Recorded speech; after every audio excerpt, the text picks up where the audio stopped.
Welcome to Live DAF, your online DAF Yomi Shir. Shalom Aleichem and welcome back to today's DAF. Bava Metzia DAF Chavtes. We are holding on the last line of Chav Ches Amud Beis. Ma Yehei Badamim. Rabbi Tarfnam Yishtamash Ben V'chulu. So we're speaking about an item which is really going to cost you a lot to maintain. The Mishnah says you switch it for money and you put the money aside. Either you sell it or you do it yourself. You provide the exchange and put the money aside. Question is, what happens with that money in the interim? Do you just leave it there? Do you use it? Rabbi Tarfon says, go ahead, use it.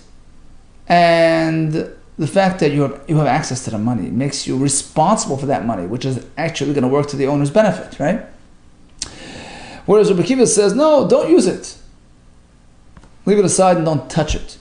In which case, you're not responsible if something happens. Ad kan loy pligi, says the Gemara. So bottom line, machlekes pertains only to whether you can use it, and as such you are responsible if it gets lost, or don't use it and don't be responsible, right? Do you have permission to use it or not? Right, so that's the machlekes. If you have permission, you have responsibility as well. Otherwise, you're just a shomer chinam, you're doing him a favor for free, right? And if something happens, you're not responsible. But if you're not going to have permission to use it, so if it gets lost, if it goes missing, you're not responsible. Why? You see, there was a shita called Shitas Rav Yosef. There's Rabba and Rav Yosef. Machlekes. Rabba says, a person who is watching a lost item, a shemer aveda, what is he considered? You see, remember, we had different types of shemerim. We had a shemer chinam, a person who's watching an item free of charge. He has a very low level of responsibility. Right? If it gets stolen or it's lost under his watch, he's not responsible because after all, he's not getting paid for it. Then we have a higher level of shmira, a higher level of responsibility, which pertains to a shemer sachar, a fellow who's actually accepting a fee. He's getting paid to guard an item, in which case his responsibilities rise as a result. He's chayiv even for gneva aved if the item gets lost or stolen. A shemer aved, a person who finds an item in the street and is holding on to it, waiting for the owner to return. What level of shmira does he have? How do we label him? Is he a shemer chinam? Because after all, he's doing it as a mitzvah. He's not getting paid for it. So if it gets stolen or lost, he's not responsible. He's like a shemer chinam. That's Rabbi's shita. Rabbi Yosef says, true, but the fact is he is going to have some sort of residual by-the-way benefit. The fact is, he's doing a mitzvah, right? Halacha is, when a person is involved in doing a mitzvah, he now is exempt from other mitzvahs. Patur min ha-mitzvah. So let's say, while he's tending to the Aveda, a poor man comes knocking on the door, he's exempt from giving him tzedakah. He doesn't have to give him that piece of bread at that point. So he's going to save that money. He's going to have benefit, financial benefit, the owner is. So ultimately, he's benefiting from housing this Aveda under his care. He's considered a Shemer Sachar. He's not getting paid for his services. In which case, he rises to the higher level of responsibility, which is Chayev for Gneva Aveda. Our Mishnah seems to indicate otherwise. The only reason why he would be responsible is if, in fact, we give him the green light to use the item, to use the money. But otherwise, he's patur.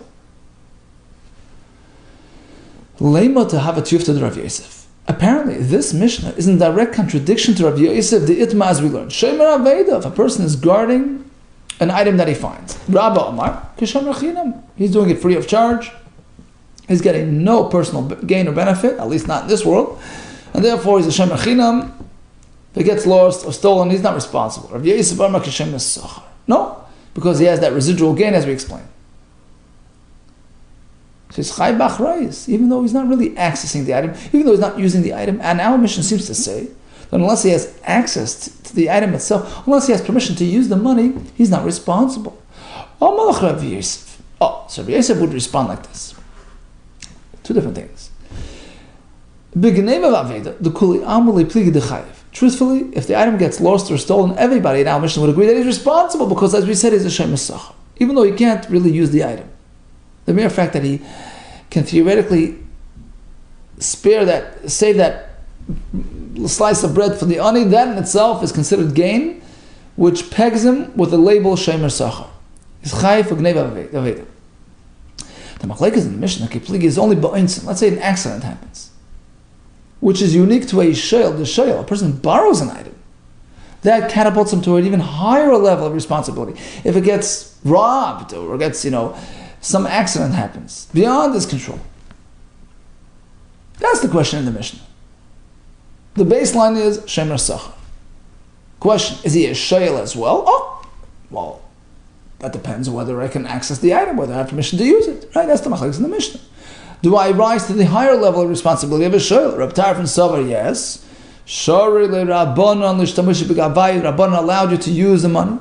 Vav le shayl, which gives you the status of a shayl, in which case you're chayiv for einsin as well. For Rabbi Akiva Savar, no. Lo shari le Rabbanan l'shtamush b'gavai. Rabban did not give you the green light to use the money. Hilkach le have shayl, so he's not a din of a shayl. Asks the Gemara, okay, if that's the case, lafichach. The Amar, Rabbi Akiva Lamali. If we take a look back at the Mishnah, we have the question: Ma yehi b'daman? What happens with the money? Does he use it or not? Right? So Rabbi Tarfon says, yeah, use it. Lefichach, and therefore, im abdu chay b'charisan, he's responsible. Rabbi Akiva says, no, don't use it. Lo yishtamish ben. Lefichach, and therefore, right? Therefore, if it goes missing, he's not responsible. So questions like this. According to this approach, that he's chayiv for gneva v'aveda, that's a given. He's a Shem Esachar. Her discussion pertains to the next level. Is he a shayl? So what's the point of Rabbi Akiva's word lefichach? And the Gemara explains. It would be all good and well if you would say the other way. The machlekes pertains to the basic level of responsibility. The gneva v'aveda de pligi. Machlekes pertains to the basic responsibilities of gneva v'aveda. Is he chayiv if the item gets lost or stolen? That would be the machlekes. So now we can understand. Hainu diktani Rabbi Akiva Omer lo yishtamash behen lefichachim avdu eine chayiv achriyusan. That would explain very well why Rabbi Akiva had to spell it out. Don't use it, and therefore you're not responsible. To tell you that you're totally not responsible. Nothing. As opposed to Rav Yosef, who says that everybody's responsible for gneva. No, nothing. Perhaps I would say, Shem Esachar, let him at least be considered a Shem Esachar, because Rav Yosef, like Rav Yosef tells us, no, he's not. We don't say like Rav Yosef, that he's chayiv for the basic responsibility of gneva aveda. That would be the thinking. Kamashmon, that's the point of Rabbi Akiva. Lefichach, no, you should know, because he's not using it. Because we're saying that he can't use it, he's nothing. He's totally exempt from many responsibilities. Almost, he's a Shem Mechina, but not a Shem Esachar. Shem Esachar lehavi. V'lo mechayiv b'gneva aveda. So again, if Rabbi Akiva's point is to say that he's totally exempt, that explains why he says lefichach. He's totally exempt. He's not using it, leave him alone. Eloi amris b'gneva aveda. But according to your approach, Rabbi Yosef's approach, that all agree he is responsible for at least gneva v'aveda. He's considered a Shem Esachar. And the machlekes only pertains to the next level, right? Ki pligi b'einsin, the shayl, is considered a shayl with respect to einsin. So what's the point of saying lefichach? I mean, it's a pretty obvious halacha. If you use it, you're responsible, right? It's not much in terms of a chiddush there. My lefichach to Rabbi Akiva. Why did Rabbi Akiva saying lefichach? Hachi, me boile lemisna. He should have said like this: Rabbi Akiva Omer, lo yishtamash ben, don't use it. And obviously, if you're not using it, you're not responsible. You're not a shayl, right? Shayl means he's borrowing it. He's not, right? Vani yadan, I'll figure it out on my own. The kivan, the lo yishtamash ben, if he's not using it, Lav shel havi, he's not a shel. Ve'inu chai b'charusin, he's not responsible for the oinus. So bottom line, lefichach, the word lefichach, the Rabbi Akiva Lamali. What's Rabbi Akiva burdening himself to go spell it out? You should know because he's not using it. That's why he's not responsible. Well, obviously, a shayl means he's using. Well, if he's not using, then he's not a shayl. You're right. Mishum lefichach Rabbi Tarfon. The extra phrase that Rabbi Akiva uses to conclude his words is not really teaching us much. It's just sort of symmetrically matching Rabbi Tarfon's expression. Okay, ulefichach Rabbi Tarfon lamli. So why did Rabbi Tarfon have to spell that out? Rabbi Tarfon's going the other way, right? Do use it, and therefore you're responsible. Obviously, if you're using it, you're responsible. What's the point of it? Hachikam, it means like this. There is a chiddush there. Even if you didn't actually use it yet, but you have the green light to use it, you're already jumping in there, you're responsible. It's already under your care, you consider it a shayl. Given the shari l'rabban l'shtamush b'gavai, what's the rabban give you the allowance, the authority, the permission to use it? Kiman d'ishtamish b'gavai domu, it's as though he's already using it. V'chai b'charis, and you're responsible as a shayl. Okay, so bottom line, according to Rav Yosef's approach, no discussion. There's no machlekes. Every shemer aveda is a shemer sacha. You're chayiv for kneva aveda. The question is, can you use it? Rabbi Tarfon says yes, and therefore you become a shayel as well. You're chayiv for eines. Rabbi Akiva says no. Now you're telling me the Mishnah is discussing eines, but the Mishnah clearly speaks about very basic responsibilities like losing it. That's not eines. Well, avdu can sometimes mean an accident beyond the control, which qualifies as an eines. Kedarabba, as Rabbi says, Amarabba, nignavu can mean when something gets stolen. It doesn't necessarily mean your standard theft. It can mean an eines. Belistam azuyin, taken by an armed robber, which is an eines, which is a unique responsibility for a shayel only. Avdu can mean, lost can mean, not you dropped it on the street. Shetavat tifnas v'yam. His ship sunk at sea, which is totally out of his control. It's a total accident, which is a chiyuv, which is special for a shayel. Amar v'dam Shmuel. Back to the question: can you use it or not? Halach Rab Tarfon, then we can use it, right? If you have an aveda which you had to switch for money, right? Because it was costing you too much to maintain. Gesundheit, switch it and use the money. We have a story. Biyad Rav Chava. Rav Chava was an Amayr. So in his possession, there was some money from Yisayim. Yisayim, orphans, had some money and he was looking after it. Also, so he comes to Rabbi Yosef. But a question as follows: can I use the money in the meantime? Or Malisi says, sure. Right? You can use it. I'm going to buy it. No, hold it. Big difference. Haven't we learned a pshat, an add-on to this halacha? The usage allowance is only when it was money received in exchange for a lost item which was in your care. Since you took care of it, you troubled yourself to take care of it, so then the owner of the item is more than willing to allow you to use it.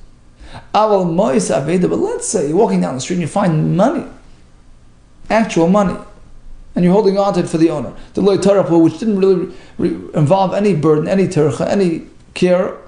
Loy. So there you don't have that special heter to use it. Likewise, the money here of the Yisayim which were entrusted in your care, you didn't do anything to obtain that money.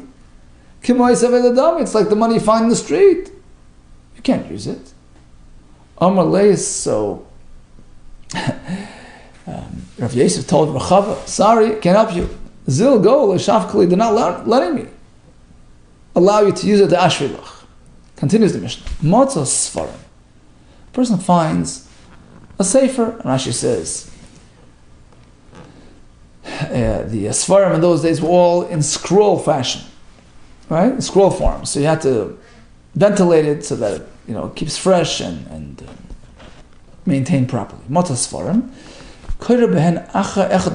So once in 30 days you have to, run through it, read it, open it up, so that it gets ventilated. Let's say he doesn't really know how to learn. So just roll it through, and this way you ventilate it.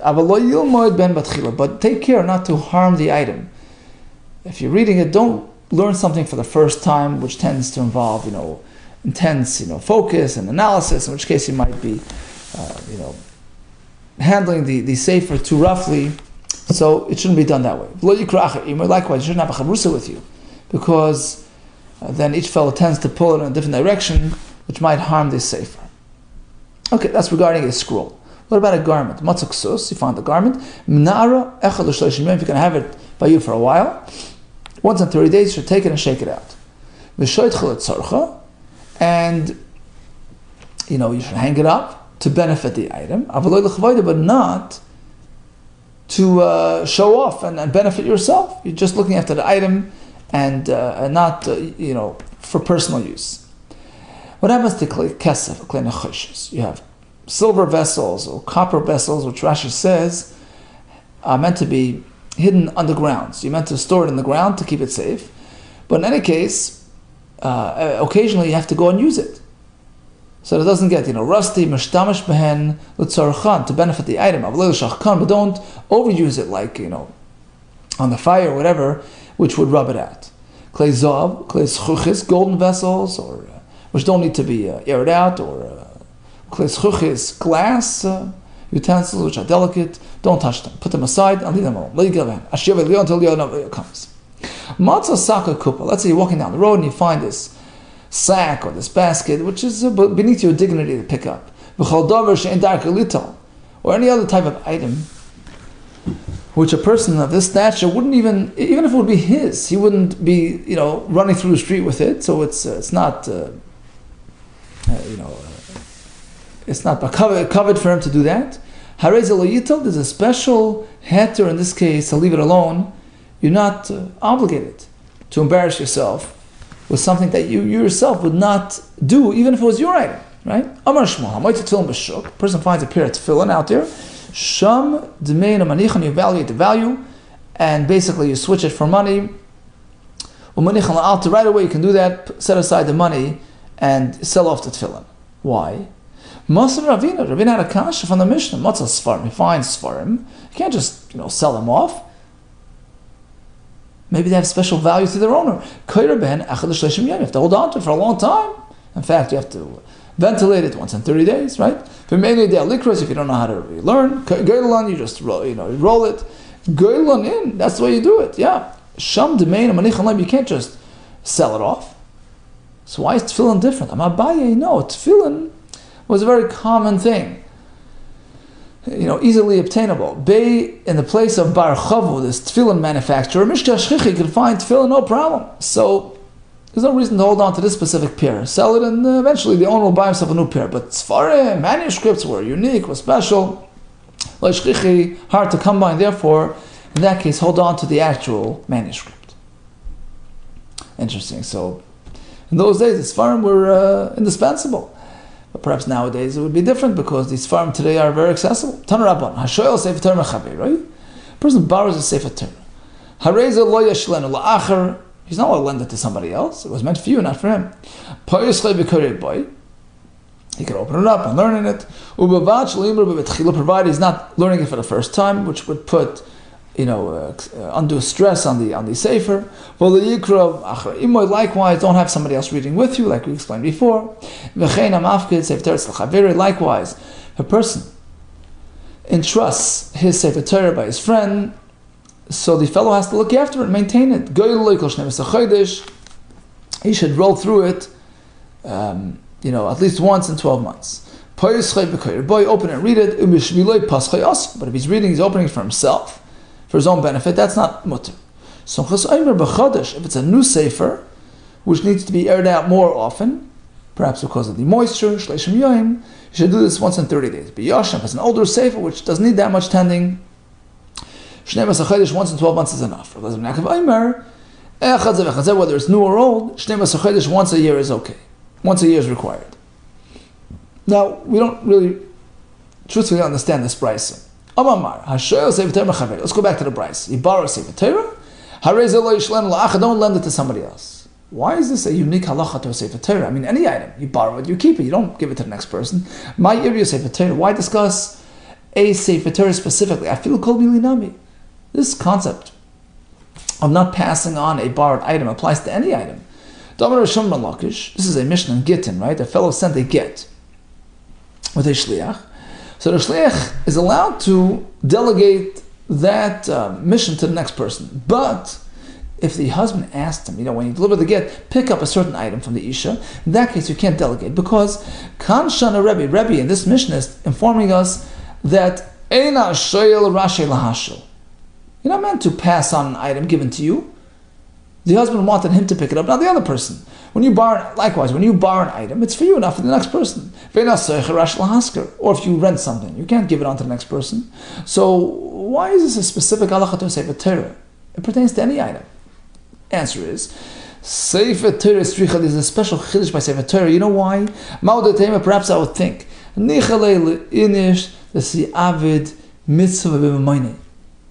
generally speaking, a person is happy, is pleased, is willing to see that his item, his mammon, his possession is being used for a mitzvah.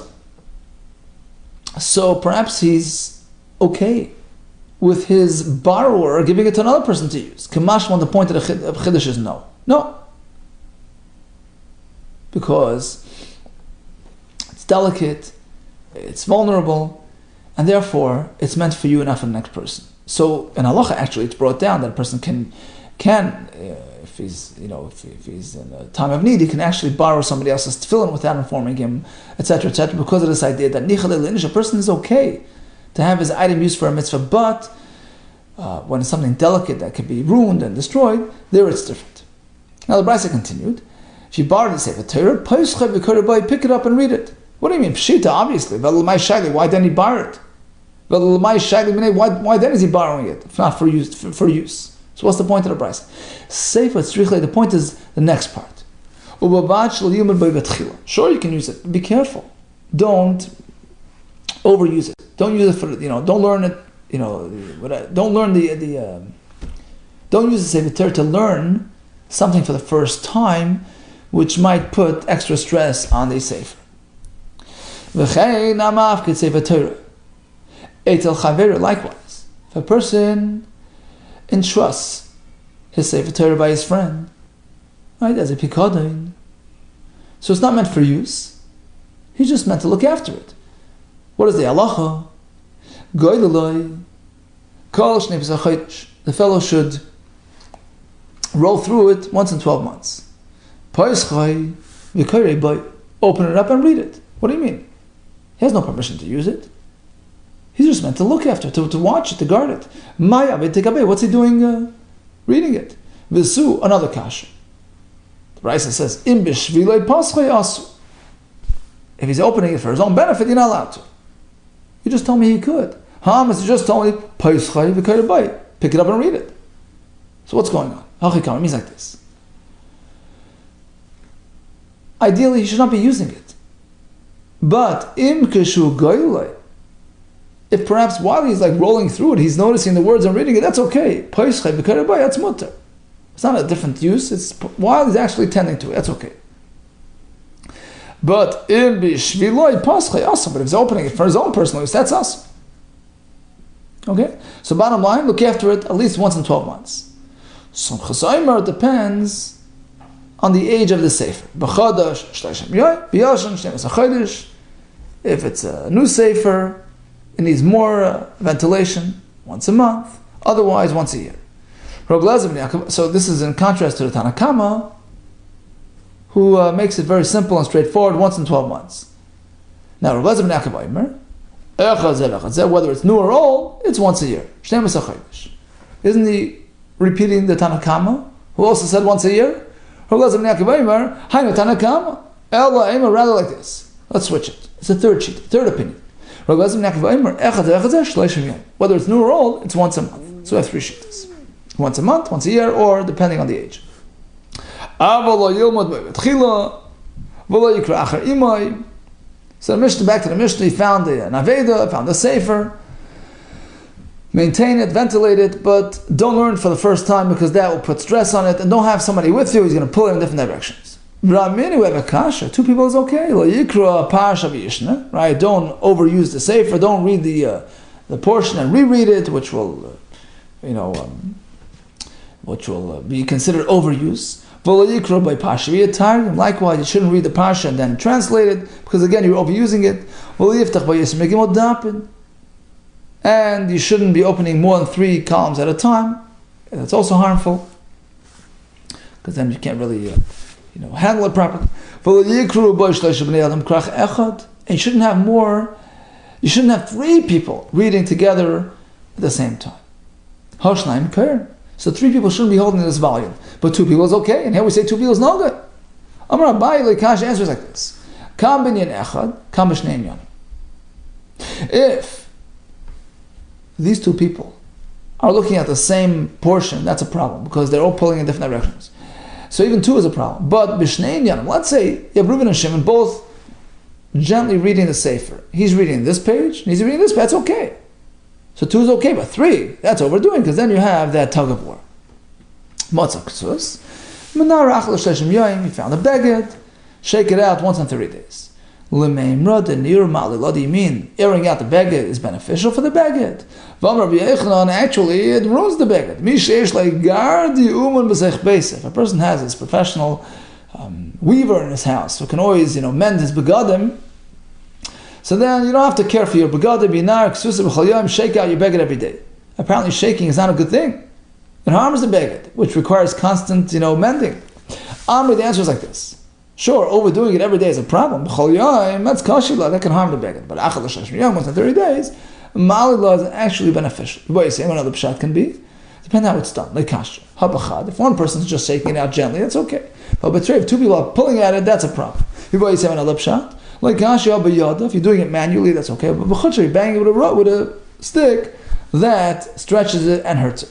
What you say, another pshat. Like kasha, depends on the material. If it's wool, that's harmful because it's delicate and gets stretched. But the kitna, if it's made of flax, of linen, that's more durable and it's okay. Here comes another concept regarding hilchas derecheres, says Rashi. Kasa de chorshin v'le kasa de paishrin. It's healthier to drink a kais being provided by the sorcerers, by the machshefes, which entails spiritual, harmful dangers, right? So rather get involved in that than the person, rather than drinking a cup of lukewarm water, right? So basically, either cold water or heated water, but something which had just been partially warmed up. Apparently, it triggers the bacteria. It's not healthy. So better a kais of the machshefes than having this lukewarm drink. The concern is only if it's in a metal container. If it's in an earthenware container, it's okay. Even in a metal container, it's only a concern it's only if it never got to a boil. Once it got boiled, even though now it's been cooled off somewhat, there's no concern because apparently the bacteria has been burnt out. The concern is only it's only if you hadn't tossed some sort of Rashi says some sort of grass, some sort of ingredient into the water, so it's just plain water. If they threw some ingredient in there, that allays the concern, less than there's no concern.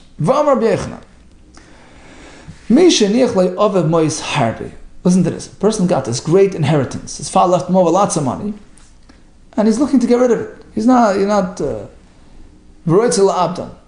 okay? Person's interested in being careless with his money, which he didn't really earn, right? So basically the point of this next thing is to highlight, to take care of different practices which can be financially detrimental. Okay, so how do you care for your belongings? So he sort of citing it in a flip way. If a person doesn't care about his stuff, this is how you should conduct yourself. Basically, otherwise you should conduct yourself differently.